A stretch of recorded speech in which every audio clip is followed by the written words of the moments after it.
Bonjour, bon après-midi ou bonsoir à tous et bienvenue dans le podcast de La Niche Aventure. Je suis Claire et je suis ravie de vous retrouver pour un tout nouvel épisode du podcast. Dans la vie, je suis éducatrice comportementaliste canin et créatrice de contenu sur Internet et ma mission, c'est d'aider un maximum de monde à comprendre son chien. Toutes les 2 semaines, je vous partage mes conversations avec des personnes passionnées autour des divers sujets du monde canin. Mes invités viennent raconter à mon micro les expériences et aventures qu'ils ont vécues avec leurs chiens, leurs réussites, leurs plus beaux moments, mais aussi leurs difficultés et les leçons qu'ils en ont tirées. Juste avant de lancer cet épisode, je vous invite, si ce n'est pas déjà fait, à me soutenir financièrement sur Tipeee si vous le souhaitez, ou plus simplement à vous abonner et à laisser 5 étoiles et un commentaire sympa sur l'émission dans votre appli de podcast préféré. Votre soutien m'aide énormément à faire connaître mon travail au plus grand nombre et je vous en remercie. Pour encore plus de découvertes, de conseils et d'inspiration, je vous invite aussi à vous abonner à ma newsletter en barre d'infos de cet épisode. Et je suis ravie de vous partager aujourd'hui ma conversation avec Audrey Henry. Audrey est pratiquante en shiatsu animalier et l'auteur du podcast Murmure Équin. Dans cette discussion, elle nous raconte son parcours avec Triga et comment elle a trouvé sa voie dans le shiatsu animalier. Pratique issue de la médecine traditionnelle chinoise, Audrey nous présente avec passion son métier, ses bienfaits, son potentiel et répond à toutes les questions qu'on peut se poser sur cette superbe approche. Alors que vous soyez déjà humain d'un chien ou que vous vous apprêtiez à le devenir, cet épisode est pour vous. Mais je ne vous en dis pas plus et je vous invite tout de suite à rejoindre ma conversation avec Audrey. Eh ben bonjour Audrey. Bonjour Claire. Tu vas bien ? Ça va très bien et toi ? Ça va, super, merci. Je suis ravie de t'accueillir sur le podcast. Tu passes de l'autre côté du micro pour une fois, c'est cool. Eh ben merci de me faire passer en effet de l'autre côté du micro, du côté interviewé. Yes, trop cool. Du coup, aujourd'hui, on va parler de shiatsu animalier, qui est ton métier et qui est aussi le sujet de ton podcast. Avant ça, est-ce que tu pourrais te présenter ? Qui es-tu, Audrey ? Donc, moi, je m'appelle Audrey. Je me cache derrière le compte Instagram Murmure Animal et derrière le podcast Murmure Équin, qui est un podcast donc, dédié normalement aux chevaux, mais où j'y parle aussi de shiatsu. Donc, je suis praticienne en shiatsu animalier à temps plein depuis maintenant presque 2 ans. Donc, j'exerce en Île-de-France, donc sur chevaux et sur chiens, sur les deux. Et je me déplace dans les écuries ou dans les maisons des chiens pour pouvoir pratiquer les séances de shiatsu. Trop cool. Ça va être un sujet passionnant. Et puis, il n'y a pas longtemps, on faisait rentrer le chat dans le podcast. On commençait à parler de chat. Là, aujourd'hui, on va commencer à parler de cheval. J'adore la tournure que prend cette histoire. Du coup, tu as un chien, une petite chienne. Est-ce que tu peux nous la présenter ? Bien évidemment. Donc, ma petite chienne s'appelle Triga. C'est une bergère islandaise qui va prendre... Alors, je ne sais jamais si ça se dit bergère islandaise. C'est un berger islandais femelle. Voilà. Qui va prendre 1 an et donc qui est rentré dans ma vie en juin 2022. Trop cool. Du coup, c'est une question que je pose à tous mes invités. C'était quoi un peu ton expérience antérieure avec les chiens avant d'avoir Triga ? Est-ce que toi, tu as toujours grandi, même j'ai envie d'élargir aux animaux, est-ce que tu as toujours grandi entouré d'animaux ou est-ce que c'est venu un peu plus sur le tard ? Comment ça s'est fait pour toi ? Eh ben, justement, comme tu parlais de chats, mon père était éleveur de chats. Donc, on a toujours eu plein de chats à la maison. Et quand ma sœur et moi sommes nés, ma mère lui a dit « Bon, ok, mais là, il va falloir que tu ralentisses un peu les chats, parce que moi, je suis arrivée dans une maison où il y avait du coup 16 chats au moment où je suis arrivée. Donc, bon. Donc, ma mère lui a dit de ralentir, mais toujours est-il que les chats, les retraités de l'élevage, sont toujours restés avec moi. Et puis, ma sœur, quand on était au collège, elle a dit « Moi, je voudrais un dog argentin. » Et mon père a toujours... ma passion des animaux, je la tiens de mon père. Et donc, mon père a sauté sur l'occasion. La petite, elle veut un chien. Hein. On prend un chien pour la petite. Et ma mère a dit, ouais, mais un dog argentin, non. Donc, on a eu un Yorkshire. Ok, voilà. Très bien. J'adore. Il y a le compromis qui est arrivé. Donc, on a eu un Yorkshire. Donc, mon père a eu droit à son chien. Mais c'est ma mère qui a choisi le gabarit, surtout. Ok. Donc, du coup, moi, j'ai grandi... oui, je crois qu'on est allé chercher... Donc, il s'appelait Tommy. On est allé le chercher quand j'avais 10 ans. Ouais. Donc, j'ai grandi avec lui parce qu'il est décédé à 19 ans. Ok. Donc, il est décédé il y a 2 ans. Donc, il a eu... j'ai fait toute mon adolescence avec un chien. Et avec... il y avait quand même des chats, il y avait des oiseaux, il y avait des hamsters. En gros, dès qu'on demandait un animal, il y avait le débat entre ma mère qui disait doucement et mon père qui disait oui, mais quand même, c'est bien pour les enfants. Donc, j'ai toujours grandi avec des chiens, avec un chien et avec des animaux. Et puis après, je suis partie faire mes études. Donc j'ai emmené mon chat. J'ai emmené mon chat quand j'ai fait mes études. J'ai pas eu le droit d'emmener le chien. Et c'était très bien pour le chien. C'était très bien. Il a vécu sa meilleure vie à la campagne.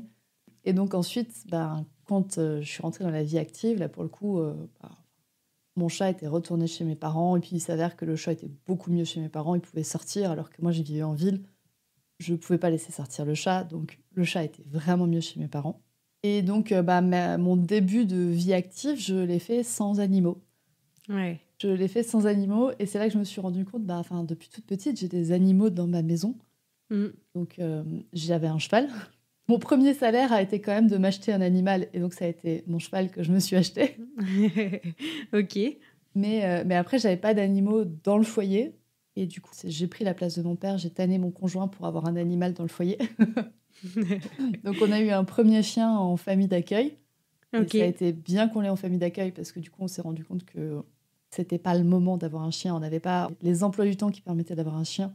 Ça marchait pas. Donc le chien, vu qu'il était en famille d'accueil, est reparti à l'adoption. Et donc en fait je me suis lancée à mon compte donc à temps plein il y a 2 ans. Donc entre-temps on a eu une petite chatte qui est malheureusement décédée maintenant.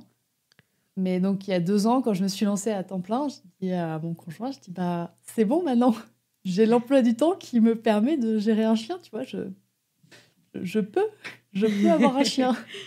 Et lui était aussi ravi d'avoir un chien. Lui, ce qui lui faisait peur, c'était le côté gestion, enfin, comment on fait pour s'assurer qu'il ait assez de sorties, qu'elle ne détruise pas dans l'appartement. Enfin, on avait très très peur de la destruction de l'appartement. Ok, d'accord. Mais donc, c'est comme ça que du coup, Triga est rentré dans nos vies parce que moi, entre-temps, je m'étais quand même renseignée sur les besoins du chien. Donc, Triga est rentré dans nos vies quand on avait les moyens de remplir ses besoins fondamentaux. Ok, trop cool. Chose que nous conseillons donc à chaque auditeur qui puisse nous écouter. Ouais, je pense qu'il y a tout un dilemme là-dedans. Et maintenant, en fait, j'en arrive à me demander, mais comment font les gens pour avoir un chien ? Comment ils font quand ils ont un travail à temps plein, quand ils ont une famille, des enfants ? Ouais. J'ai du mal à le concevoir, mais bon, ça existe. Et je pense que les chiens sont pas tous malheureux, hein, les chiens qui vivent en famille, loin de là. Mais c'est vrai que ouais. Quand elle n'a pas sa balade 2 jours de suite, ça va, mais elle demande de l'attention. C'est un peu vénère quand même. C'est ça, je vois. Et donc du coup, berger islandais, je crois que c'est la première fois qu'on parle de berger islandais sur le podcast. Comment tu as découvert cette race-là qu'on ne croise pas tous les jours, disons-le, et pourquoi avoir choisi cette race ? Alors, c'est vrai qu'on ne la rencontre pas du tout tous les jours. Je crois que j'avais regardé sur la centrale canine, il y a quelque chose comme 5000 bergers islandais dans le monde. Ok. Donc, on est vraiment sur l'anecdotique au niveau race. Et en fait, c'était juste, du coup, avec le premier chien qu'on avait en famille d'accueil, j'avais fait un stage de nosework. Et c'est là où j'ai rencontré l'éleveuse de Triga, qui avait à l'époque donc la maman de Triga et qui avait ramené la maman de Triga pendant le stage. Et à l'époque, la maman de Triga avait quelque chose comme 7-8 mois. Un truc comme ça, et je me suis dit, c'est sympa comme chien. J'aime bien le look, je trouve ça sympa. Et du coup, je l'ai suivie sur les réseaux sociaux et je suis restée abonnée à elle. Et elle a fait une première portée. Et là, quand j'ai vu le travail de sociabilisation qui avait été fait, je me suis dit, ok, je veux cet élevage, quoi. Ouais, je veux un élevage comme ça. Et donc, une fois qu'on a décidé d'avoir un chien, bien évidemment, je l'ai contacté. Et donc, on s'est renseigné sur la race qui colle parfaitement à nos besoins. On y retrouve le même débat qu'avec mon père et ma mère. Mais c'est-à-dire que moi, je voulais un chien qui soit surtout capable de me suivre quand je fais une balade à cheval. Moi, j'avais ça. Et mon conjoint voulait un chien pas trop grand. Il voulait avoir encore de la place dans le coffre de la voiture, qu'on puisse s'asseoir à 2 sur le canapé. Je vois. Et il avait totalement raison. Et du coup, en fait, le berger islandais, niveau caractère, colle complètement avec ce qu'on veut. C'est-à-dire que moi, ça me faisait peur aussi les races un peu trop velcro comme le border collie ou le berger australien, ça me faisait peur. Alors, ce seraient des races qui seraient adaptées pour les chevaux. Et du coup, le berger islandais, c'est un parfait mélange, j'ai envie de dire, entre le border collie et le beagle. Okay. C'est-à-dire que c'est proche de l'homme, mais pas trop quand même. Elle n'est pas non plus collée. Enfin, je peux sortir de la pièce sans qu'elle me suive. Ouais, je vois. Trop bien. Mais tout en ayant quand même en balade un rayon de suivi qui est constant. Du coup, on va parler un peu de ton parcours. Comment en es-tu arrivée à devenir praticienne en shiatsu animalier? Très bonne question. Moi, depuis toute petite, comme dit, j'ai grandi avec les animaux. J'ai toujours, aussi loin que mes parents se souviennent, je voulais être vétérinaire. Ouais. Le parcours, j'ai envie de dire classique, de la moitié des petites filles françaises, je pense, qui aiment les animaux. Je veux être vétérinaire. Au début, je voulais être ostéopathe, en fait. Enfin, je voulais être vétérinaire, et puis j'ai découvert le métier d'ostéopathe animalier. Je me suis dit, ah, ostéopathe, ça peut être bien. Et à l'époque, on m'a dit, ouais, mais pour être ostéopathe, il faut d'abord être vétérinaire. Bon, bah, ok, vétérinaire. Et je suis allée en classe prépa. Et là, en fait, je me suis rendu compte de deux choses. Déjà, niveau capacité intellectuelle, capacité de mémorisation pure et dure, c'était pas forcément mon point fort. Je suis pas nulle, mais j'étais pas forcément assez bonne pour rentrer en école de veto. C'était pas ton type d'apprentissage, en tout cas. Non, c'est ça. C'était pas l'apprentissage par cœur, puis Ouais. trop de maths, trop de physique. Enfin, donc, et en plus de ça, pendant ma prépa, j'ai dû faire euthanasier mon premier chat. Et là, je me suis vraiment dit, en fait, si j'étais le vétérinaire en face, je l'aurais pas fait. Si j'étais le vétérinaire en face, j'aurais pas réussi d'avoir une jeune femme, enfin, une grande fille, une jeune femme, qui vient pour faire euthanasier son chat, alors que mon chat était affreux. C'est-à-dire qu'on est arrivé chez le vétérinaire et puis d'un coup, il a repris vie. L'effet du stress chez le vétérinaire, il a repris vie. Et je me suis dit, mais en fait, je l'euthanasiais pas et ça servait à rien. Enfin, j'avais pas envie d'euthanasier des chats. Et des chiens et des chevaux. Enfin, j'avais pas envie d'euthanasier des animaux. Et donc, du coup, bon, les deux ont fait que je me suis totalement... j'ai quitté le milieu animalier et je me suis dirigée en tant qu'ingénieure en géotechnique. Là, on est... voilà, on en est général, un peu loin. vous voyez pas la tête de Claire, mais on a eu droit à un bon gonflement de joues, des yeux qui s'écartent. Zone blanche. Réaction typique des gens. Non, ingénieur en géotechnique, c'est tout ce qui est interaction entre le sol et les constructions humaines. Oui. Fondation de maison. Et moi, j'étais dans les travaux souterrains. Et en fait, ce qui me plaît, moi, dans tout ce que je fais, c'est d'aller chercher soit la racine du problème, soit un peu le point de bascule. Enfin, là, on arrive à trouver un équilibre. Et c'est exactement ce que je voulais aller chercher en tant que vétérinaire, chercher le cœur du problème, chercher la racine du problème pour soigner l'animal. Et c'est ce que j'ai réussi à retrouver un petit peu en géotechnique. On a un terrain de base. Comment est-ce qu'on peut faire pour que l'humain puisse construire dessus ou pas ? Comment on peut s'y adapter ? Et puis bon, j'ai réussi à trouver un petit peu un équilibre, mais quand même pas beaucoup. Je me suis rendu compte, je me suis retrouvée dans le BTP, pour ceux qui connaissent, sur les travaux du Grand Paris, où tout ce qu'on veut, c'est de la rentabilité, on n'est qu'un petit pion, la hiérarchie qui est au-dessus de moi me dit ce que je dois faire sans me l'expliquer, ça ne passait pas. Et donc, j'ai choisi de me lancer à temps plein dans le shiatsu. Mais c'est vrai que j'avais même pas encore eu mon diplôme de géotechnicienne en main, que je m'étais déjà inscrite sur une formation de reconversion. Donc bon... On adore. On avait quand même quelques signes qui montraient que ça n'allait pas me plaire. Du coup, je m'étais inscrite en formation. Alors, j'en ai fait une première qui m'a pas spécialement plu. Et c'est là que j'ai découvert donc, le shiatsu, où je me suis dit, en fait, c'est vraiment pas mal. Et je peux y retrouver, parce que tout le but du shiatsu et de la médecine traditionnelle chinoise auquel c'est associé, c'est de trouver la racine du problème, et un peu comme... un oignon pourri, c'est de réussir à enlever toutes les couches d'oignon pourri pour trouver vraiment la cause de ce qui ne va pas chez l'animal. C'est ce que je voulais. Je voulais être ostéopathe. Je peux toucher des animaux, je peux être au contact d'animaux, je peux en même temps aider les animaux. J'ai ce côté soignant, on va dire, qui était quand même très présent. Véto, ostéopathe. Ouais. Voilà. Ok. Et du coup, comment t'as découvert cette pratique du shiatsu animalier ? Parce que typiquement, c'est pareil, on ne croise pas souvent de cette pratique au quotidien, quoi, je veux dire. Peut-être plus dans le monde du cheval, du coup, peut-être. Dans le monde du cheval, c'est récent. Okay. Ça se croise, c'est quand même assez récent, on va dire. C'était pas... J'ai l'impression que ça devient de plus en plus commun. Je pense que si on en reparle d'ici 4-5 ans, je pourrais mieux vous éclairer sur ça. Mais ça devient quand même de plus en plus courant, mais un peu comme l'ostéopathie. Enfin, l'ostéopathie, il y a 15 ans, on n'en parlait pas. Ouais. Moi, comme dit, quand j'en avais parlé à ma conseillère d'orientation d'ostéopathe animalier, ouais, ok, attends, on va chercher sur Google, quoi. Donc j'ai l'impression que le shiatsu, on est à peu près sur le même truc et que ça a le potentiel de rentrer dans les vies comme l'ostéopathie est rentrée dans nos vies. Ok. Et moi, je l'ai rencontré en fait par des amis, et par des connaissances, par du bouche à oreille, qui m'ont dit « Ah, mais ça pourrait peut-être te plaire ». C'est vrai qu'après, j'ai quand même la chance... il y a des contraintes, hein, mais il y a des chances à vivre en Île-de-France.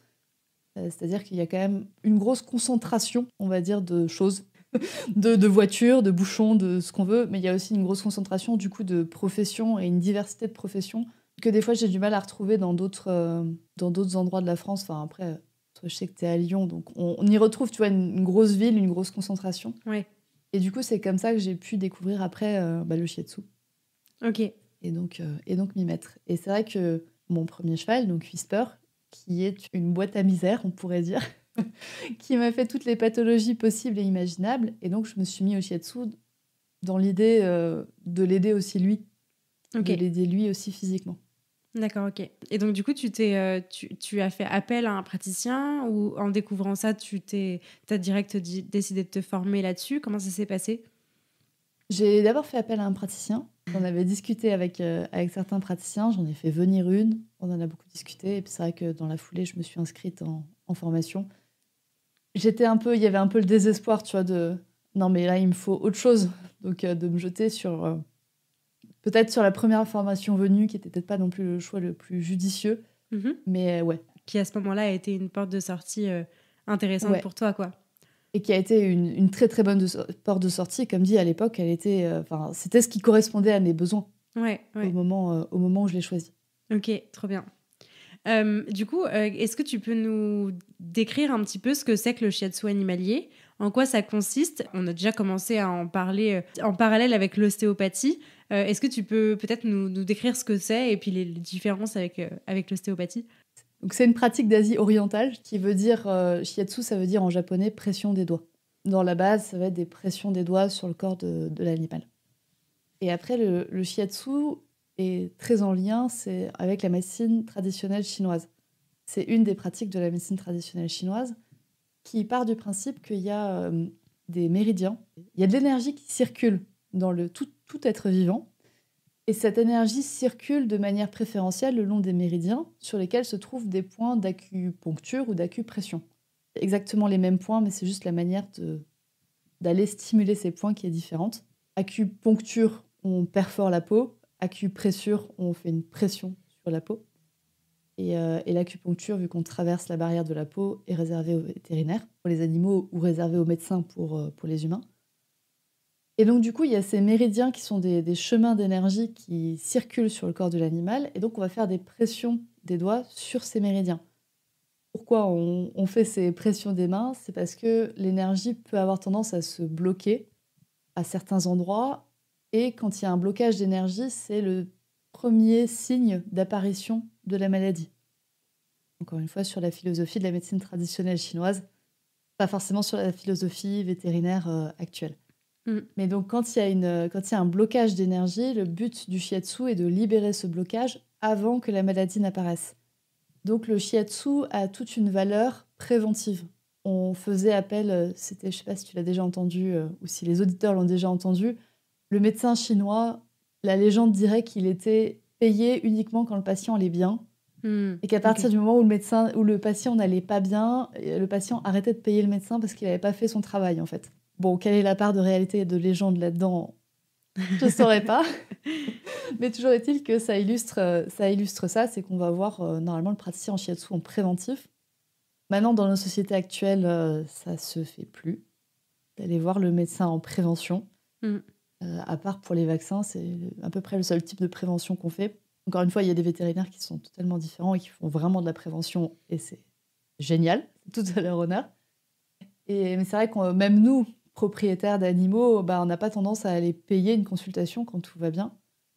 Du coup, il y a aussi une phase inverse. Une fois que la maladie est installée, on va voir le vétérinaire pour aider la maladie et après revenir pour faire du shiatsu pour débloquer les blocages énergétiques et éviter que la maladie ne revienne. Donc soutenir la phase de guérison et éviter qu'il y ait une rechute. Et tout ça, le principe du shiatsu est de soutenir.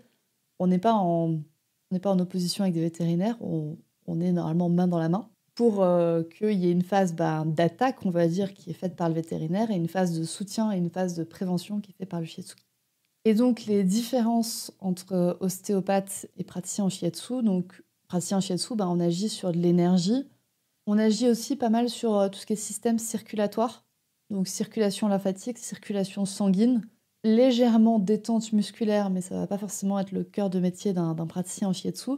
Tandis que l'ostéopathe va avoir des très bonnes compétences sur tout ce qui est articulaire, plus dur, on va dire. Articulaire, musculaire, tendineux. Et après, sur l'aspect viscéral, là aussi, en shiatsu, sur l'aspect traitement, on va dire, des organes, du foie, de la rate, du rein, on va aussi avoir une action parce que tous les méridiens et les points d'acupuncture sont en lien avec des organes. C'est vrai que maintenant, on rencontre des ostéopathes qui font aussi du travail viscéral, qui vont aussi avoir un impact, un effet sur les organes mous, sur les tissus plus mous. Et là, ça peut être un très gros intérêt du shiatsu, c'est de travailler main dans la main avec l'ostéopathe. Que l'ostéopathe aille lever les blocages plus physiques, notamment par les fascias, et que le shiatsu aille lever les blocages énergétiques. Hyper intéressant. Ce que j'entends, c'est que le shiatsu, on peut plus le mettre en comparaison peut-être avec l'acupuncture, qui serait dans le même esprit, on va dire, que l'ostéo, qui est quand même assez différent. C'est un peu une troisième discipline. Oui, c'est ça. Acupuncture et shiatsu, on est sur les mêmes à peu près stimulations. Ouais. Après, la différence entre acupuncture et shiatsu, on l'a vu, la différence, c'est sur la perforation de la peau ou pas. Ouais. Et après, du coup, le shiatsu, on va quand même avoir une action sur tout le corps de l'animal, alors que l'acupuncture, par les aiguilles, on est très très précis. Et on peut aller plus profond aussi, forcément, en enfonçant une aiguille de 3 cm dans le corps, on va plus profond que moi qui vais m'enfoncer de 3 mm sur la peau. Donc on peut avoir une action plus profonde et plus sur des cas aigus pour l'acupuncture. Alors que le shiatsu peut être très utile sur des cas plus généraux, on va dire. On va moins en profondeur, mais on stimule tout le corps de l'animal. Là où l'acupuncture va plus en profondeur, mais va stimuler une quinzaine de points. Voilà. Ok, ça marche. Et du coup, quand est-ce qu'on fait appel à un praticien ? Est-ce qu'il y a un parcours, entre guillemets, dans la pathologie ou dans le parcours médical de l'individu, qu'il soit humain ou animal ? J'ai envie de dire, parce que c'est un peu la même chose, j'imagine. Quand est-ce qu'on fait appel à un praticien ? Et pour quelle problématique, typiquement ? Alors, tu as raison, on peut vraiment faire le parallèle entre humains et animaux. La première étape, tu as pris le parcours, on va dire, la première étape, ça reste quand même le vétérinaire. Ouais.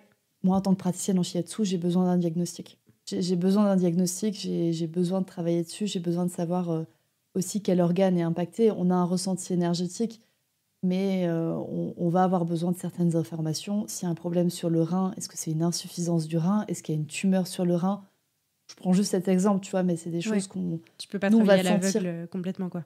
C'est ça. Nous, on va sentir un déséquilibre au niveau du rein, mais on est incapable de... J'adorerais avoir des rayons X au bout des doigts, mais je les ai pas. Donc on a besoin de ce diagnostic. Et donc après, c'est ce que je te disais sur les différences entre... sur les tissus sur lesquels on agit. C'est-à-dire qu'en shiatsu, on a une très bonne capacité d'action sur tout ce qui est tissu mou, plutôt. Et sur tout ce qui est problème, surtout, moi, je trouve, les problèmes hormonaux. Et aussi sur des problèmes assez globaux qui peuvent impacter beaucoup d'aspects de l'individu. Notamment, je pense au chien qui vieillit, au chien vieillissant ou au chien qui a eu un gros accident et donc qui a eu des impacts autant internes que externes. Là, sur le shiatsu, on peut vraiment avoir des bons effets. Moi, j'adore le shiatsu sur l'arthrose, typiquement. Je pense que je pourrais faire énormément de cas d'arthrose, mais on est exactement sur ça. On est sur un corps en fait qui vieillit, et des fois qui vieillit plus tôt que prévu. Et donc, du coup, de pouvoir soutenir le corps dans un aspect plus global, c'est vraiment génial.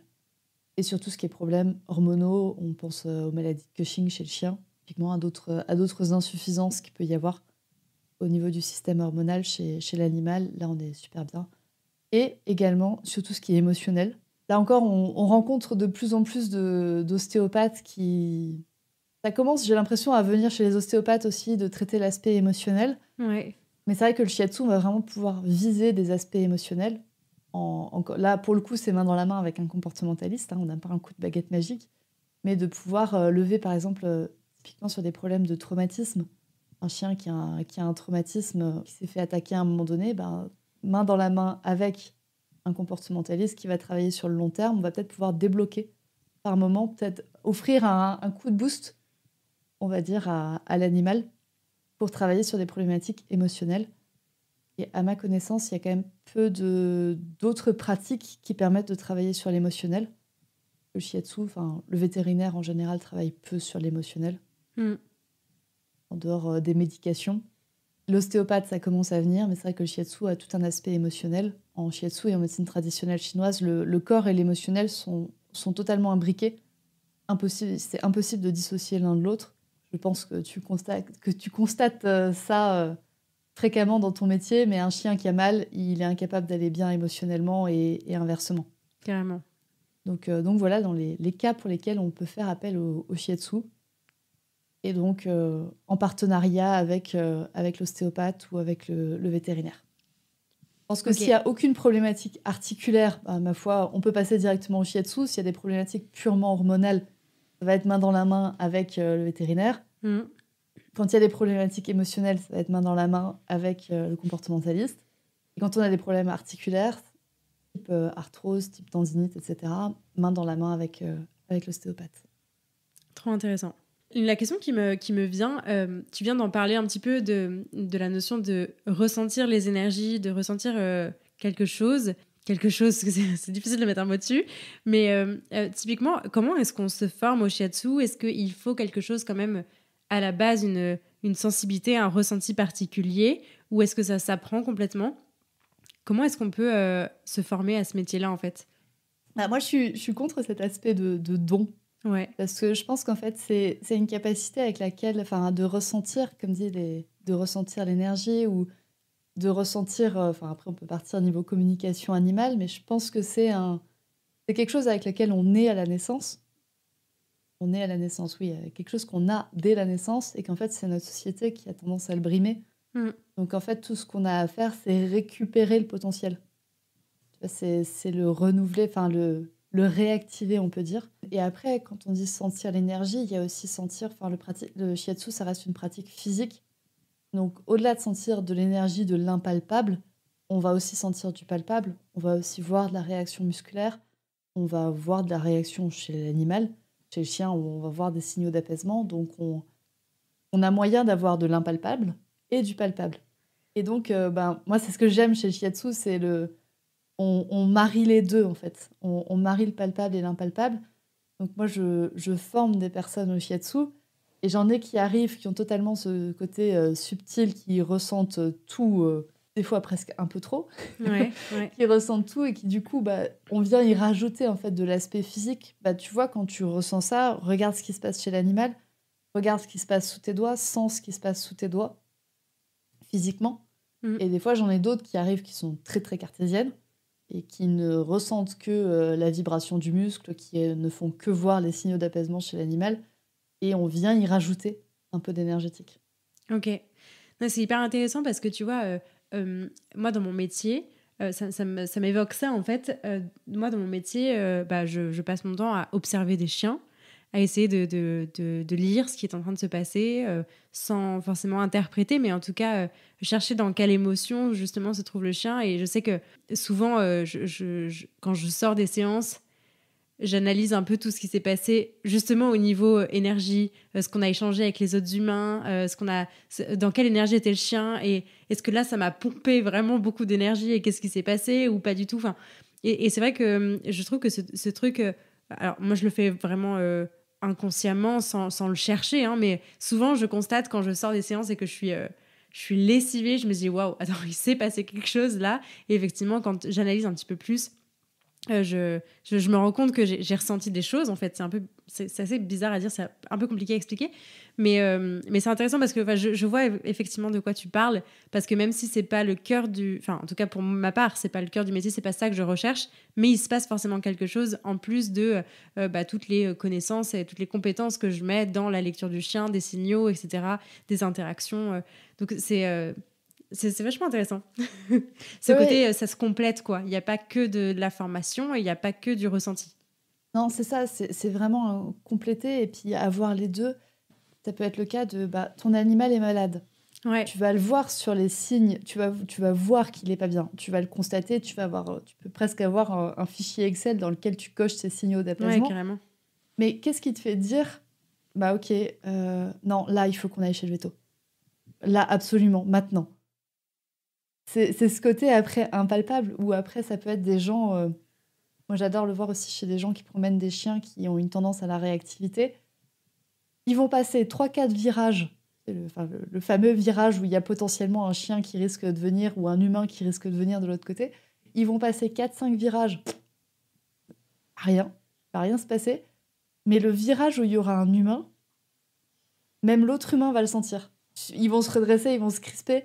Donc il y a cette communication qui existe, qu'il faut juste après réussir à révéler.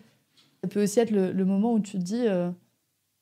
je sais pas, j'ai pas envie de partir en balade, j'ai pas envie de partir par ici. Ouais, bon, allez, tous les jeudis, de toute façon, je vais dans cette forêt, donc j'y vais. Et ça va être la fois où tu vas croiser un groupe de chiens que t'avais pas envie de croiser. T'avais pas envie de croiser, ou tu vas croiser l'humain que t'avais pas envie de croiser. Et tu vas dire, putain, j'aurais dû m'écouter. Donc c'est tout ça, c'est du palpable, de l'impalpable. Et moi, c'est ce que j'aime, c'est marier les deux, en fait. J'arriverai pas, tu vois, à me passer maintenant des signaux d'apaisement, mais comme j'arriverai pas à me passer du côté communication subtile avec mes animaux. Ouais. Au niveau de ce qui se passe concrètement durant une séance de shiatsu, donc tu nous as dit que c'était la pression des doigts à des endroits particuliers sur le corps de l'animal ou de l'humain qui vont avoir un impact. Est-ce que c'est éprouvant pour le corps? Est-ce qu'on le fait quand il y a de la douleur? Est-ce que ça demande du repos? Qu'est-ce qui se passe un petit peu techniquement dans le corps de l'animal ou de l'humain? Petite anecdote, mais c'est vrai que les chiens, au début, je faisais quasiment que des chevaux, et puis quand je me suis mis aux chiens, ils m'ont vraiment appris à lâcher prise. Parce que concrètement, en fait, je vais chez l'animal. Ouais. Et moi, j'aime pas, tu vois, le côté où on garde l'animal statique, on le garde debout, etc. Donc, j'ai toujours les chiens qui finissent par se coucher, par se rouler. Donc, ça me fait faire des pressions dans des sens assez incongrus, on va dire. Mais après, concrètement, il y a quand même une réactivation, notamment de la circulation lymphatique, de la circulation sanguine. Ouais. On va travailler consciemment ou inconsciemment sur des muscles, sur des fascias. Donc ça peut être pour moi comme quand on sort d'une séance d'ostéopathie. Selon la séance, ça va demander du repos, ou enfin un repos actif quand même. Quand je parle de repos, notamment chez le chien, c'est ne gardez pas le chien enfermé pendant 48 heures. Non, on continue les activités. Mais justement, tu vois, on va éviter les coins à balade où on risque de croiser le chien qu'on n'a pas envie de croiser. Et c'est surtout l'important de laisser l'animal se réapproprier un peu ce qui s'est passé dans son corps, et donc de pas trop le forcer. Typiquement, une séance d'agility où les chiens, enfin en général les chiens en agility ont vraiment envie de faire plaisir. Donc ils vont sauter, même parce qu'on lui demande de sauter parce qu'il sait qu'il faut sauter, et sans forcément avoir pris le temps de juger totalement l'obstacle. Donc du coup, moi je recommande 48 heures de temps de repos, et laisser l'animal faire comme il veut sans être forcé aussi par l'humain par son plaisir, par son envie de faire plaisir à l'humain, on va dire. Ok. Et après, comme une séance d'ostéopathie, il y a des séances qui sont des fois un peu plus fortes que d'autres. Et surtout, je trouve les premières séances. Après la première séance, je pense que c'est vraiment important de laisser 48-72 heures à l'animal tranquille. Après, une fois qu'on a l'habitude, une fois qu'on vient régulièrement, qu'on a un cycle avec l'animal, ma foi, oui, les 24 heures, ça suffit, quoi. Ok. Quand tu parles de première séance ou d'habitude d'avoir des séances de shiatsu, est-ce que tu nous as dit que c'était plutôt dans un rôle préventif ou de soutien à quelque chose? Est-ce que tu recommandes de faire plusieurs séances par an? Est-ce que tu recommandes d'en faire en prévention quand tout va bien, ou de consulter du coup après, je sais pas, une hospitalisation, une opération, un choc, un accident, etc. Comment tu vois les choses? Les trois, j'ai envie de dire. Okay. Non, mais traditionnellement, c'est vrai que le shiatsu était pratiqué au moins à chaque changement de saison, donc 4 fois par an. D'accord. 4 ou 5 fois par an. Nos vies d'humains sont ce qu'elles sont. On n'a pas forcément les moyens de se payer 4-5 séances par an. Même l'ostéopathe, voilà. Il n'y a pas de mal à ça, je comprends totalement. Moi, j'aime bien, avec mes clients, avoir quand même une espèce de régularité. C'est-à-dire qu'on fixe ensemble ce qui peut être bon pour l'animal et ce qui est bon aussi pour le portefeuille de l'humain. Ouais. Mais j'aime bien avoir quand même une régularité. Donc l'idéal étant 4 fois par an. Si c'est 3, si c'est 2, si c'est une fois par an, c'est quand même bien.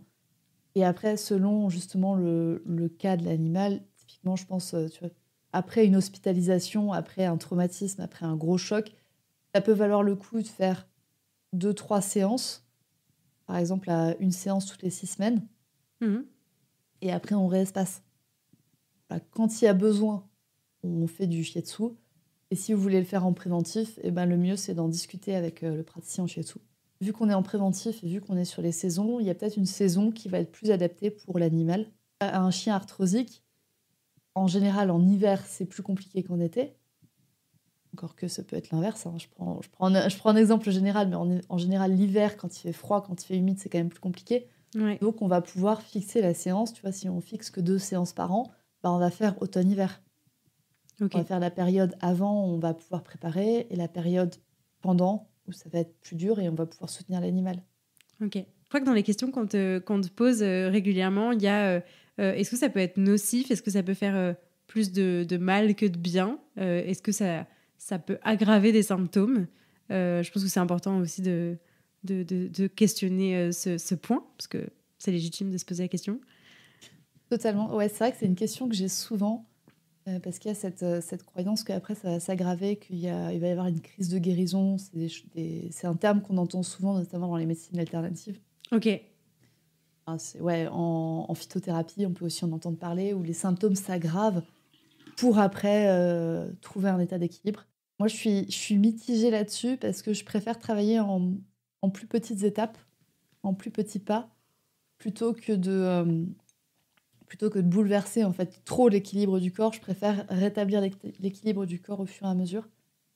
Donc, je trouve, c'est mon avis en tant que praticienne, mais c'est vrai que normalement, j'évite d'avoir une crise de guérison. Et les fois où j'ai des propriétaires qui me disent bah là, en fait, le hotspot, il le gratte encore plus qu'il y a 3 jours avant que tu passes.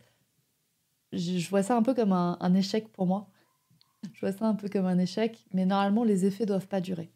C'est-à-dire que si on consulte pour un hotspot, enfin pour de l'arthrose, si on garde l'exemple de l'arthrose, bah, c'est possible que le chien après passe un peu plus de temps couché, qu'il soit un petit peu fatigué. Si ça dure plus de 8 jours, faut absolument rappeler le praticien. Ouais. Il a peut-être fait un peu trop pour l'animal et donc on refait une séance. Alors, enfin, moi, quand c'est des trucs comme ça, je repropose une séance gratuitement parce qu'encore une fois, j'estime que c'est moi qui ai fait l'erreur. Mais après, c'est à voir avec chaque praticien. Ok. J'estime que normalement, il ne devrait pas y avoir de crise de guérison. Ok. Et est-ce que ça peut faire plus de mal que de bien? Normalement, non. Normalement, non. Encore une fois, c'est pas censé faire plus de mal que de bien.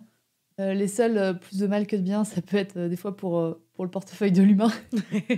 Mais encore une fois, c'est à voir. Faut pas se forcer. Enfin, pour moi, faut pas se forcer à pas se mettre dans le rouge non plus pour tout. Ouais. Donc, c'est tout à discuter. Et il y a normalement aucun cas où ça fait plus de mal que de bien. Après, il peut y avoir des cas, moi, je l'ai sur 2 clientes, où en fait, bah, j'ai l'impression que l'énergie entre l'animal et moi, ça passe pas. Donc, c'est pas pour autant que l'animal a quelque chose a un problème, on va dire, contre le shiatsu, mais c'est peut-être qu'il a un problème contre moi. Enfin, que nos énergies ne sont pas compatibles. Et donc, dans les cas-là, je recommande les 2 clientes, Changer. je leur ai dit, écoutez, avec moi, ça a l'air de pas passer, mais essayez avec quelqu'un d'autre. Mais j'ai fait maintenant 300 séances de shiatsu et ça m'est arrivé 2 fois, donc bon, ça doit aller. Ça va, t'as un bon ratio. Mm. Ok, trop cool. Du coup, je voulais parler aussi un peu de ton podcast dans cet épisode, parce que tu as décidé de dédier un podcast, un média entier à cette pratique et aux chevaux, bien sûr. Est-ce que tu peux nous en parler un peu de ton podcast? Qu'est-ce qu'on y retrouve? Comment on parle de shiatsu sur un podcast entier? Alors, je parle pas de shiatsu sur un podcast entier. Le podcast parle bien évidemment de shiatsu. Le podcast est dédié normalement aux chevaux, mais je sais que j'ai Ouais. des auditrices qui ont des chiens et qui l'écoutent aussi, donc il y a des choses à apprendre. Il y a des cas où ça ne servira à rien d'aller écouter par exemple l'épisode sur la fourbure, qui est une grosse pathologie équine que le chien ne connaît absolument pas. Mais il peut y avoir des épisodes qui sont en lien entre chevaux et chiens. Et notamment toute la série que j'ai fait sur le shiatsu, où en fait je détaille, donc en médecine traditionnelle chinoise, il y a des piliers clés notamment les 5 éléments. Donc, je parle de ces 5 éléments, je détaille ce qu'ils sont, ce qu'ils font, enfin, avec quoi ils sont en lien, etc. Donc, du coup, le podcast, j'ai envie de dire, il y a un gros tiers d'épisodes de Shiatsu et puis il y a 2 tiers de... Alors, ouais, il y a un tiers d'épisodes de Shiatsu, il y a une grosse partie de santé équine et après, il y a une partie aussi sur l'humain. Ouais. Je pense que tu l'as peut-être senti dans l'épisode, mais moi, je déteste quand les humains, enfin, quand le bien-être animal passe au détriment du bien-être humain. Je pense qu'il faut un équilibre entre les deux, pas qu'il y en ait un qui soit au détriment de l'autre, en fait. Donc, il y a une partie aussi sur le bien-être de l'humain. Et ouais, j'avais décidé de faire ce podcast parce que j'avais une frustration, moi, pendant les séances.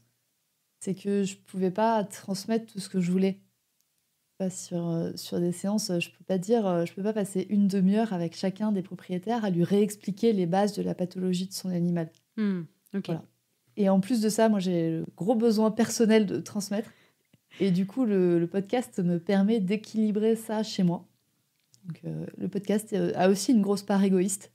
C'est clair. Une grosse part égoïste d'équilibrer, enfin, d'avoir mon équilibre de vie pro et vie perso et d'équilibrer ma vie professionnelle. Trop bien. Je partage complètement. je ne peux que partager ça. Oui, je pense que tu ne peux que partager ça. C'est vrai qu'après, ton podcast, moi, m'a énormément aidé. Tu vas prendre conscience de plein de choses. Et je pense que j'aurais pas vécu l'arrivée de Triga de la même manière que s'il n'y avait pas eu ton podcast. Donc j'espère que le mien fait le même. J'ai très envie, tu vois, de faire la niche aventure version équine. Donc chez moi, ça s'appelle pas la niche, ça s'appelle pas l'écurie aventure. Ça s'appelle Murmuréquin. Trop cool. Non, c'est trop chouette. Et je trouve ça cool qu'on puisse faire communiquer comme ça deux mondes sur un point qui se relie. Et je suis trop contente. Et bah, merci de ces retours parce que c'est trop chouette. J'aime trop quand on me dit que mon podcast a pu aider. J'ai jamais l'impression que je peux aider qui que ce soit, mais en vrai, c'est souvent les retours que j'ai. Donc, ça fait trop plaisir. Merci beaucoup. Ouais, moi, j'avoue que ma grosse fierté avec les podcasts, c'est quand on vient m'écrire et qu'on me dit, bah, en fait, du coup, j'ai contacté mon vétérinaire et on a fait les analyses qu'il fallait. Et en fait, grâce à ton podcast, je me suis rendu compte que mon cheval, parce qu'en l'occurrence, c'est plus des propriétaires de chevaux, que mon cheval souffrait de ceci ou de cela. Et maintenant, on le traite et après, il va mieux. Oh, j'ai réussi. C'est trop cool. Ouais, c'est trop chouette. Trop bien. Dans la partie conseil, peut-être, est-ce qu'on pourrait rajouter quelque chose ? Le conseil que je pourrais donner, on l'a déjà abordé un petit peu, mais c'est que les besoins fondamentaux de l'animal soient remplis. Ouais. Et je pense que si les besoins fondamentaux de l'animal sont remplis, et aussi par besoins fondamentaux, je pense à l'équilibre de la nutrition. Ouais. Je pense si l'environnement et la nutrition étaient déjà réglés chez la plupart de nos animaux, je pense qu'on aurait beaucoup moins de problèmes de santé. Et je pense que mon métier existerait beaucoup moins. Mais ouais, je pense qu'il y aurait énormément à régler sur la partie environnement et sur la partie alimentation.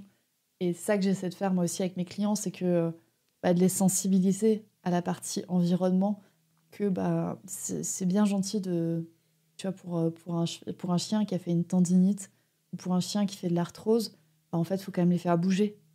S'il ne bouge pas, vous aurez beau lui donner tous les compléments alimentaires, lui faire 4 séances d'ostéopathie et 5 séances de shiatsu par an. On va mettre la cerise sur le gâteau, enfin, on va mettre le glaçage sur le gâteau, mais il vous manquera le gâteau.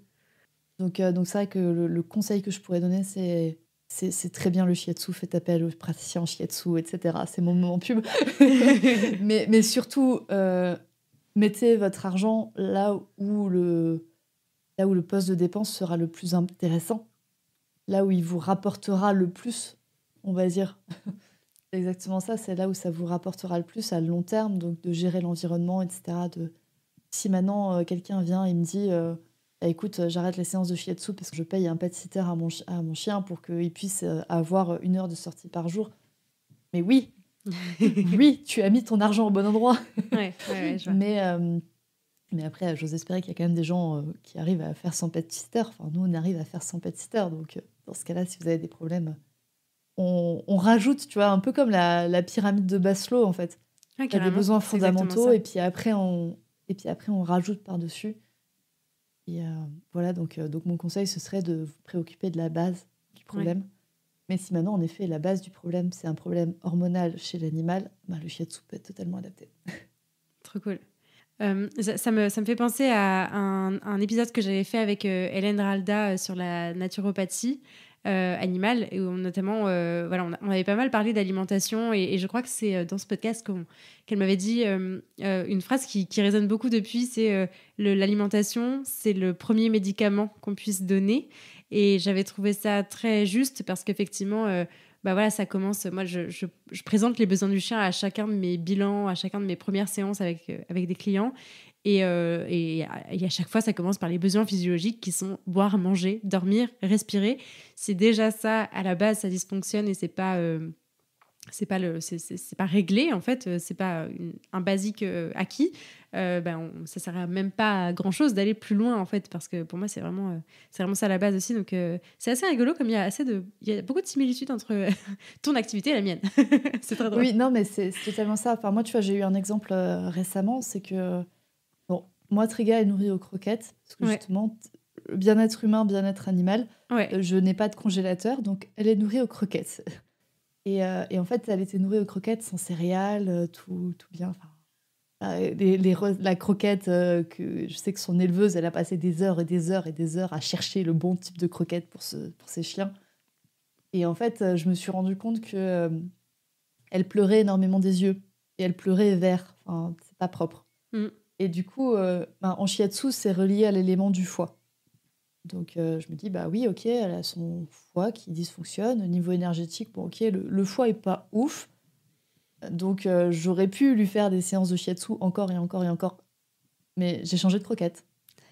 Et on n'a plus le problème. donc voilà, j'ai changé de croquette. On est resté sur la même marque. On est juste passé avec céréales. Et en fait, ça lui convient mieux. Ça lui convient mieux. Et on a moins de dysfonctionnement au niveau du foie. Donc encore une fois, j'aurais pu lui faire des séances de shiatsu tous les mois si je voulais. Si je règle pas le problème à la base. Et c'est vraiment ça. Je disais au début, je veux régler le problème à la base. Ouais, c'est ça. Ouais. Et si à la base, l'alimentation, comme tu dis, boire, manger, dormir, si déjà ça, c'est réglé, ça peut être déjà un très, très bon point. Carrément. Qu'est-ce que ça a changé à ta vie d'avoir un chien et qu'est-ce qu'elle t'apporte au quotidien ? Est-ce que ça a changé ? Comme dit, moi, j'arrive pas à concevoir ma vie sans un animal dans mon foyer. Ouais. Donc ça a équilibré ma vie à moi. Et après, c'est quand même génial d'avoir... moi, je travaille quand même beaucoup seule. Je suis seule. Ok, je suis avec mes clientes, mais grosso modo, je suis seule. Maintenant, je suis plus seule. Maintenant, je suis plus seule. J'ai un petit chien qui est couché à côté de moi, là, là, elle pionce sévère. Donc là, elle n'est pas vraiment d'une grande aide. Mais c'est vrai que j'ai une présence, en fait, avec moi. Et après, j'ai perdu du poids depuis que j'ai mon chien. On va marcher. On va marcher, donc ça m'aide aussi, tu vois, de me dire, en fait, si ça va pas à un moment donné dans ma journée, on va se faire une petite balade. Je me dis, je le fais pour ma chienne. Et en fait, c'est moi que ça aide. Ouais, donc, clairement. Totalement ça. La fameuse addiction aux balades. Donc et puis après, c'est que moi, j'adore l'éducation. J'adore apprendre aux animaux. J'adore l'éducation. Voilà, j'adore l'éducation. Et donc, c'est vrai que j'avais envie, en fait, en reprenant aussi un animal jeune, de me dire, c'est moi qui vais avoir fait toute l'éducation. C'est moi qui vais avoir fait toute l'éducation. Et j'avais envie de me replonger dans ce défi éducatif, d'avoir un animal avec un bon départ dans la vie, quand même. Oui. C'était un point pour moi d'avoir un bon départ dans la vie, mais qu'après, ce que je rajoute, je peux recréer un lien avec l'animal. Et j'adore en fait le fait de pouvoir compléter en fait. Moi, c'est impressionnant ce que j'apprends sur ma chienne, à quel point ça m'aide sur les chevaux. Il y a des points de réflexion que j'ai comme ça où je me dis ouais, mais en fait tu fais ça avec ta chienne, c'est totalement logique. Pourquoi tu fais pas ça avec les chevaux ? Ou inversement des fois aussi. Donc ça apporte un peu la pièce de puzzle, tu vois, qui manquait dans le puzzle en soi. Ça n'a pas. Je pourrais pas dire. Si, ça a révolutionné ma vie. Si, ça a vraiment complété ma vie. J'étais en train de me dire non, ça n'a pas bouleversé ma vie à ce point-là. Non, mais Audrey, rappelle-toi quand elle avait 3 mois. Si, ça a bouleversé ta vie. Donc oui. Le puppy blues est passé par là. Non, justement, grâce à ton épisode que tu avais fait sur le puppy blues, non. Grâce à toi, je m'étais fait accompagner et je me suis dit non, mais ça va te servir autant d'un point de vue éducation que d'un point de vue support mental. Et du coup, non, je n'ai pas vraiment fait de puppy blues. Mais j'étais bien fatiguée de devoir sortir tous les matins à 6h du matin. Trop cool. Ça, c'est une question perso, mais du coup, t'as pas eu envie de devenir comportementaliste équin en parallèle? Ça a fait partie de tes projets ou... Non. Non, ça ne fait pas partie de mes projets. Alors, je sais pas comment... Enfin, j'ai des idées de commencer au niveau canin. Au niveau équin, on a un conflit d'intérêts, dirons-nous, entre les comportementalistes et les moniteurs. C'est-à-dire que moniteur, c'est un métier réglementé qu'on n'a pas, enfin, qu'il n'y a pas dans le chien, en fait. Il n'y a pas de moniteur d'agility. Bah c'est des moniteurs de club canin, quoi. Oui, mais en soi, tout le monde peut se dire moniteur de club canin. Il y a des diplômes à passer, mais il n'y a pas une formation, il n'y a pas une grosse formation. Et nous, on a quand même le gros problème là, avec... les moniteurs, en fait, sont contre. Normalement, un comportementaliste ne règle pas de problème monté pour le cheval. Parce qu'il n'y a pas chez le chien. Il n'y a pas vraiment le sport. Le sport est le sport du chien, mais pas vraiment le sport de l'humain. Et du coup, il y a il y a ce dilemme entre monter à cheval. Enfin, qu'est-ce qui est de l'équitation? Qu'est-ce qui est de l'éducation? Bah, la ligne, elle est intraçable, en fait. Tu peux pas dire, alors ça, c'est de l'équitation, ça, c'est de l'éducation. Donc la ligne, elle est ultra floue. Et du coup, la législation aussi. Mais du coup, les attaques sont fortes. Ouais, non, mais je te posais la question sur le métier de comportementaliste équin parce que justement, il y a effectivement ce gros gap avec moniteur qui n'a rien à voir. Mais justement, je trouve que dans l'approche, dans la lecture des signaux, tout ça, j'imagine que ça se regroupe. Tu vois, comme je te disais, moi, dans mon métier, il y a plein de choses que je lis au tien. Et je me dis que ça peut être hyper complémentaire aussi d'avoir ce volet spécialisé en comportement équin pour pouvoir les traiter en shiatsu, par exemple. Tu vois, ça pourrait être un truc complémentaire. Bah oui, totalement. Et après, en milieu équin, ça j'ai l'impression que c'est le même problème en milieu canin, il y a le niveau des formations. Il y a le niveau de connaissance qui est acquéri lors d'une formation qui est très très bas. Donc honnêtement, si maintenant je passais l'examination finale du comportementaliste, je pense que... peut-être avoir une cheville qui éclate, mais je pense que j'aurais pas de problème à le passer. Mais je pense que j'aurais aucun problème à le passer, mais le diplôme étant pas reconnu. Ouais, ok. Donc tu te sers de ce que de ce que tu as acquis. Ok, ça marche. Puis le monde du cheval, franchement, moi je te tire mon chapeau parce que ça doit être hyper dur en fait de traîner dans le monde du cheval à titre professionnel quand tu es sur une autre approche que celle de la compétition, de l'animal objet qui utile, etc., qui brasse énormément d'argent, etc. Je trouve que voilà, moi j'ai quitté le monde du cheval il y a bien longtemps et pour toutes ces raisons. J'ai essayé d'y revenir parce que ça me faisait plaisir en fait, tu vois, et j'adore ces animaux et je trouve ça fantastique et incroyable, mais j'arrive pas en fait. Je suis hermétique au truc, quoi. Ouais, moi j'ai eu la chance d'avoir un milieu équestre, c'est-à-dire que je suis arrivée dans le milieu équestre par la randonnée. Ouais, ok. Par la randonnée, par l'équitation western. Je suis pas arrivée au milieu équestre par le saut d'obstacle. Oui. Du coup, j'ai déjà eu cette première chance. Et en plus, après, j'ai créé ma chance. Du point de vue où, après, moi, je me suis dirigée. J'ai eu mon cheval, donc je fais ce que je veux, moi. Pas ce que les autres veulent. Et après, d'un point de vue professionnel, là, ça a été... J'ai des clientes de rêve. Ok, trop bien. J'ai des clientes, mais de rêve, d'un point de vue équestre. J'ai personne qui me dit voilà, mon cheval, il saute 120 cm, je voudrais qu'il saute 130, ça bloque à 130. J'ai personne qui vient me chercher sur ça.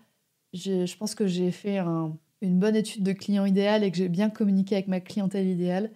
Et donc, du coup, j'ai des clientes idéales. C'est-à-dire que moi, j'ai des jeunes filles, mais je meurs, en fait. J'ai des jeunes filles de 14 ans qui m'appellent en me disant, en fait, je viens de récupérer mon poney, il est à la retraite de son club, donc je viens de récupérer mon vieux poney de 20 ans, et je l'ai mis au pré, et maintenant il vit au pré avec des copains, je le nourris à base de fourrage, parce que le fourrage, c'est ce qui est essentiel pour les chevaux, pas les compléments. Et je le nourris à base de fourrage, il a des copains, donc je remplis ses besoins essentiels et je voudrais je voudrais faire intervenir le praticien en shiatsu parce que je sens qu'il y a des trucs à débloquer. Je pleurer. Donc voilà, voilà, je pense que j'ai créé ma chance d'un point de vue professionnel en ayant des clientes qui sont totalement adaptées à ce que je veux. Trop bien. Est-ce qu'il y a des ressources que tu aimerais partager à nos éditeurs ? D'un point de vue équestre, d'un point de vue shiatsu équin, ouais. Y a les livres de Christelle Pernaut. Qui sont vraiment super. D'un point de vue canin, j'ai pas connaissance de très bons livres canins qui existent en shiatsu. Et je sais qu'il y a ceux de Hervé Eugène qui sont plus des planches de points. Donc en fait, je vous dirais de prendre les livres de Christelle Pernaut qui vont être plus sur de la philosophie du shiatsu, de comment c'est fait, etc. Et de faire l'effort après de le réappliquer sur les chiens. Et si vous avez besoin de l'effort sur Christelle Pernaut, sur les chiens, peut-être de prendre ceux de Hervé Eugène. Après, niveau connaissance, il y a mon podcast. Évidemment. Il y a forcément le podcast. Et je propose aussi, je propose la formation donc, pour les propriétaires de chevaux qui veulent prendre soin de leurs chevaux grâce au shiatsu. Cette formation est totalement adaptable pour les chiens. Cette formation est totalement adaptable pour les chiens. Donc, je peux totalement former des propriétaires de chiens qui auraient envie de se former au shiatsu pour leurs chiens et pour leurs chevaux. Il y a quand même énormément de similitudes. La grosse différence entre le cheval et le chien, le gros point commun, c'est que déjà, ils sont à 4 pattes, les deux, comparés à l'humain. La grosse différence du cheval et du chien, d'un point de vue acupuncture et acupressure, c'est le nombre de doigts. Le cheval, il n'y a qu'un doigt. Le chien, il y en a 5 devant et 4 derrière, le chien. Voilà, donc c'est la grosse différence anatomique qu'il peut y avoir. Donc, mais sinon, à part ça, la philosophie est relativement la même. Ok, trop bien. Ça m'intéresse vachement, cette formation que tu proposes. J'irai regarder ça un peu plus près. Trop cool. Ça marche. Qui est-ce que tu aimerais entendre au micro de la niche dans un prochain épisode ? À qui est-ce que tu passes le micro ? Écoute, moi, l'éleveuse de Triga. L'éleveuse de Triga. Et alors, peut-être d'un point de vue élevage du berger islandais, mais surtout, je pense qu'au niveau nosework, elle s'est spécialisée en nosework et elle le dit elle-même, elle s'est spécialisée en travail du chien qui est au chômage. Le chien de travail qui est au chômage, comment l'aider. Donc, je pense que de ce point de vue-là, ça pourrait vraiment matcher entre Marie, qui s'appelle Marie, et toi. Ok, trop cool. Je note et avec grand plaisir pour faire un épisode sur le sujet qui m'intéresse beaucoup, beaucoup. Trop cool. Où est-ce qu'on peut rediriger les auditeurs qui souhaiteraient suivre ton travail et découvrir ton travail ? Du coup, on va commencer par le podcast, vu qu'on en a parlé. Le podcast est disponible sur toutes les plateformes d'écoute. Donc, si vous écoutez La Niche Aventure, normalement, si vous faites une recherche sur la même plateforme que vous recherchez Murmuricain, vous devriez me trouver. Et sinon, il est disponible sur Spotify, sur Deezer, sur Apple, etc. Je suis aussi disponible sur mon compte Instagram, où je suis plutôt active. Donc, c'est murmure.animal.shiatsu. Et après, il y a mon site internet, donc murmure-animal.fr. C'est les 3 endroits où vous pouvez me retrouver de manière privilégiée. Trop bien. Écoute, je mettrai tout ça dans les notes de l'épisode. Un grand merci à toi, Audrey, pour cette conversation hyper passionnante et hyper enrichissante. C'était trop cool de parler de tout ça avec toi. Donc, merci. Et puis, à très vite. Merci beaucoup à toi de m'avoir invitée et je serai ravie d'écouter tous les épisodes suivants que tu vas nous sortir. Merci. Salut. Salut. Merci beaucoup de vous être rejoints à ma conversation avec Audrey et de l'avoir écoutée jusqu'au bout. J'espère que ce nouvel épisode vous a plu et si c'est le cas, je vous invite à en parler autour de vous et à le partager sur les réseaux sociaux en nous taguant @murmure.animal.shiatsu et @lanicheaventure. Pour enrichir votre écoute, ne rien rater des prochaines sorties et pourquoi pas vous faire accompagner dans l'éducation de votre chien, n'hésitez pas à visiter mon site, à soutenir mon travail sur Tipeee, à vous abonner à la newsletter et à me rejoindre sur les réseaux sociaux. D'ici là, prenez soin d'eux, prenez soin de vous et je vous dis à la prochaine!